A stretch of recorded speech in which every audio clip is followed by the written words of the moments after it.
pretrial order, you better ask the court, you better get permission. This is ridiculous. It wasn't excluded, Your Honor. You know why it was excluded in the first place? Because it was propensity evidence. That is exactly what 90404 is designed to prevent. You're talking about his attitudes. His attitude is he wants to shoot people. Now, I've admitted that kind of evidence in other trials when it's been appropriate. I didn't admit it in this case because, to me, what I've heard in this trial, and by the way, Mr. Richards absolutely correctly points out that just hours ago, I said I had heard nothing in this trial to change any of my rulings. So why? Testimony, Your Honor. Pardon me? That was before the defense testimony. Don't get brazen with me. You knew very well. You know very well that an attorney can't go into these types of areas when the judge has already ruled without asking outside the presence of the jury to do. You indicated that at no time did this gun, this AR-15, ever leave the state of Wisconsin. Is that right? Other than the night after, other than that. Before the shootings? Correct. There was a time, though, where you wanted to have it with you down in Illinois, isn't it? It wasn't there? I believe there was a time when me and Dominic were mad at each other. Yeah. You were mad at Dominic? Me and Dominic were mad over something. And you wanted to have the gun with you down there? I think I said something along those lines. You'd agree with me that...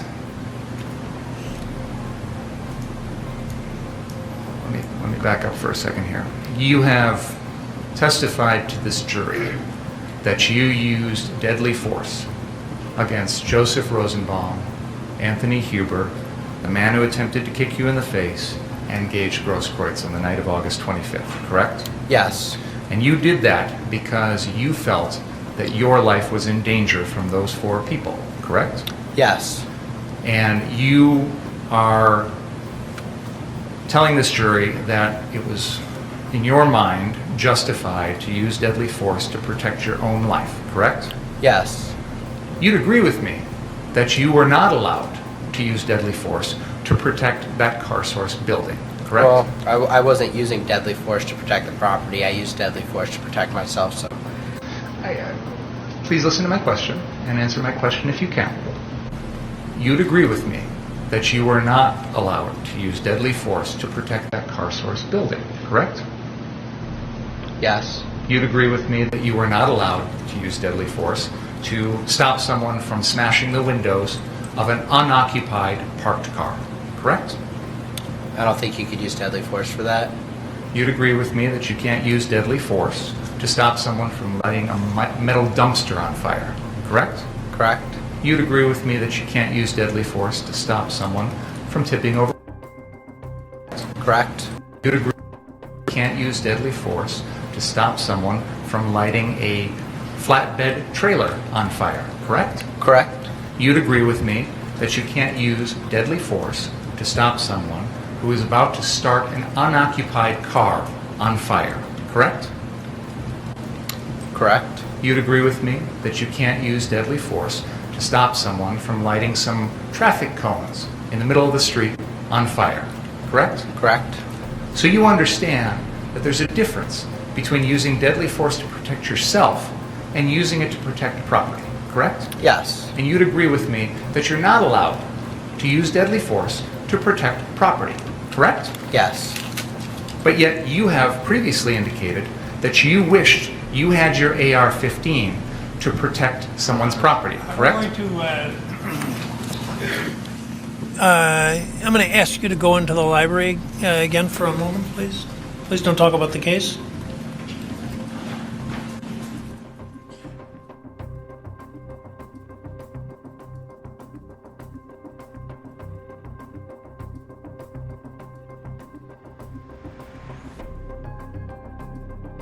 Mr. Richards? Your Honor, Mr. Binger is either forgetting the court's rulings or attempting to provoke a mistrial in this matter. He knows he can't go into this, and he's asking the questions. I asked the court to strongly admonish him, and the next time it happens, I'll be asking for a mistrial with prejudice. He's an Mr. Binger? First of all, Your Honor, this was the subject of a motion. I'm well aware of that. And the court left the door open. For me, not for you. My understanding of You should have come and asked for reconsideration. You did on the one motion, and in fact, I granted your motion for reconsideration. That was not our motion. Excuse me. I did. I granted. We did not move That to was reconsider. their motion. We have not filed forgive any me. motions to reconsider Forgive in me. this case. That was their motion for reconsideration, which I denied. But I said I denied it, or I indicated a bias towards denial is what I did. Held it open with a bias towards denial. Why would you think that that made it okay for you, without any advance notice, to bring this matter before the jury? I was astonished when you began your examination by commenting on the defendant's post-arrest silence. That's basic law. It's been basic law in this country for 40 years, 50 years.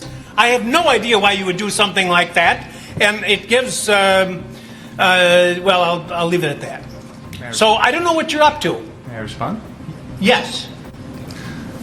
We filed an other acts motion on this exact issue because, in my mind, and I argued this, it is identical to what was going on the night of August 25th, in the sense that the defendant was using this exact same weapon.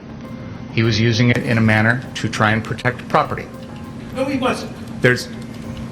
Your Honor, with all due respect... I'm not going to rehash the motion. Yeah, that's absolutely untrue. No. Your argument's of record. My comments are of record, and why I ruled as I did is of record. There's nothing that I heard in this trial to suggest anything's changed. Even if you're correct in your assumption that you know more than I did at the time, you should have come to the court and say, I want to go into this. Why you would think that you could go into it without any advance notice to the court, I don't understand that. And as the defense is pointing out, you're an experienced trial lawyer, and this should not have been gone into. Your Honor, there have been things in this case, testimony in this case, that I believe opens the door to this. For example, the defense has introduced evidence that the defendant pointed a gun at a man wearing yellow pants because that person was on a car on the car source lot.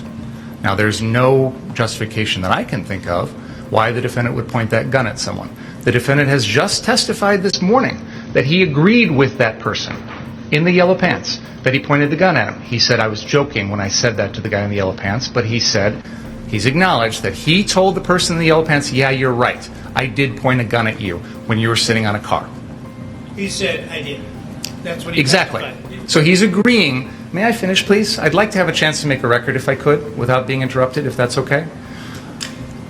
He has mentioned that he's acknowledged that he's used this gun to protect property. He's also just acknowledged that he knows he can't do that.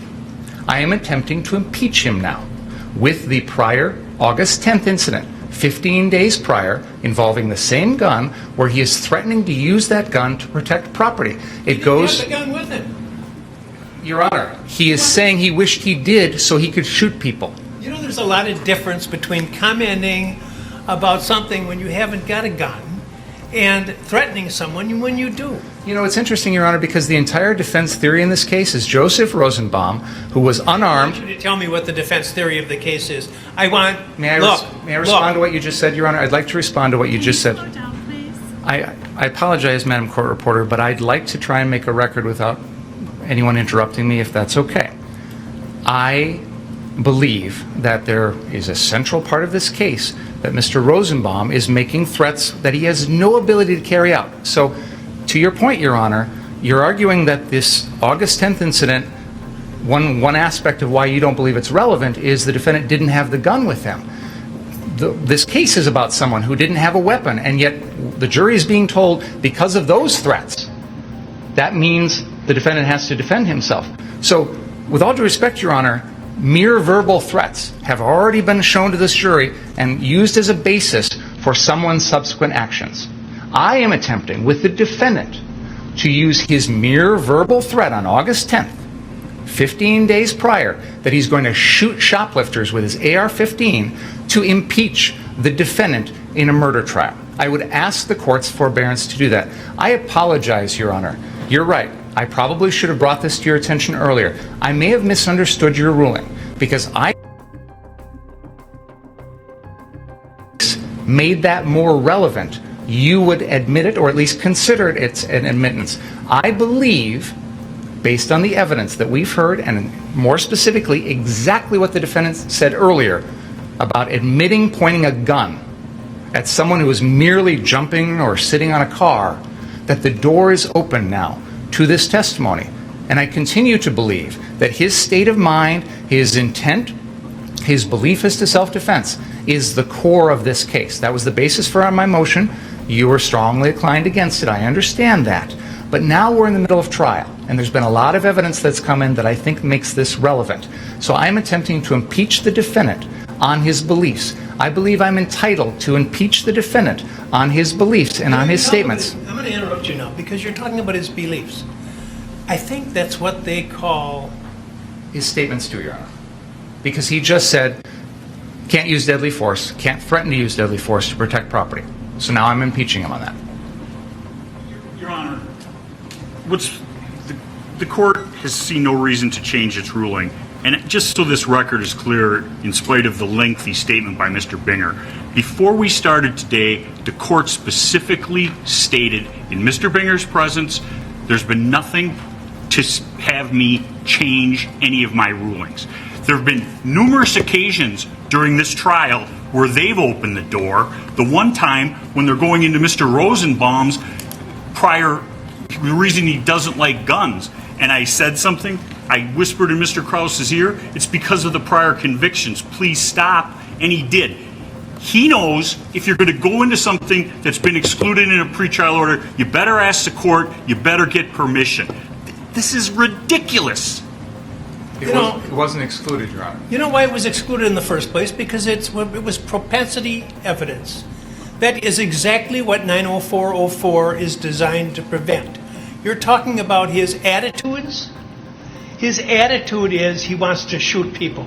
Now, I've admitted that kind of evidence in other trials when it's been appropriate. I didn't admit it in this case because, to me, what I've heard in this trial, and by the way, Mr. Richards absolutely correctly points out that just hours ago, I said I had heard nothing in this trial to change any of my rulings. So why? Testimony, Your Honor. Pardon me? That was before the Don't defense testimony. get brazen with me. You knew very well. You know very well that an attorney can't go into these types of areas when the judge has already ruled without asking outside the presence of the jury to do so. So don't give me that. That's number one. Number two, this is propensity evidence.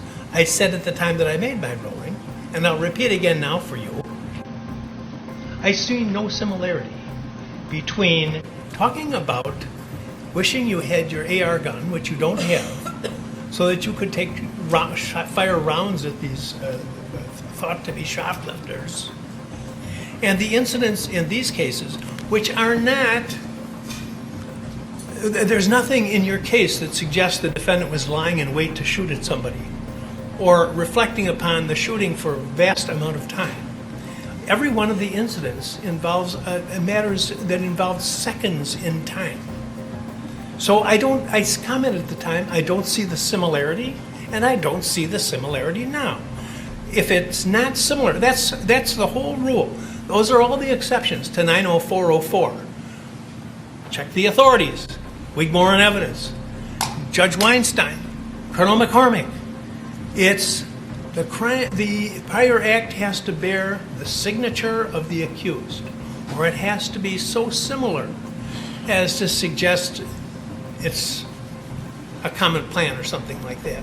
You have an incident where he's making comments about some alleged shoplifters versus crimes that involve instantaneous actions, whether premeditated murder or whether self-defense, that's for the jury to decide. But I don't see the similarity. I said it couldn't come in, and it isn't coming in, no matter what you think. Number two, I have to be concerned that with what Mr. Richards has said about the progress of the trial, and when you were I said you were over the line, close to or over the line on commenting on the defendant's pretrial silence, which is a well-known rule. I'm astonished that would have been an issue. So I don't want to have another issue as long as this case continues. Is that clear? It is. Thank you. I ask the jury to come back in, please.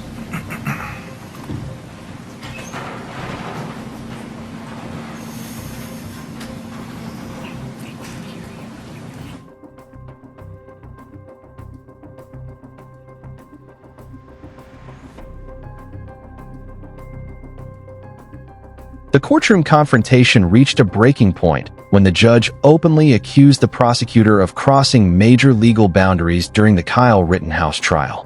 What started as an argument over prior statements and gun use quickly turned into one of the most explosive exchanges of the entire case. The prosecutor tried to argue that Rittenhouse's earlier comments about wanting to shoot shoplifters showed his mindset during the shootings, but the judge immediately shut it down, calling it improper propensity evidence. Then the tension escalated even further. The judge warned the prosecutor not to get brazen and reminded him that attorneys cannot ignore pretrial rulings in front of a jury. Moments later, the judge referenced the prosecutor's earlier comments about Rittenhouse's post-arrest silence, calling it a shocking violation of basic legal rules. The courtroom fell silent as the judge made it clear he would not tolerate another mistake that could jeopardize the entire trial.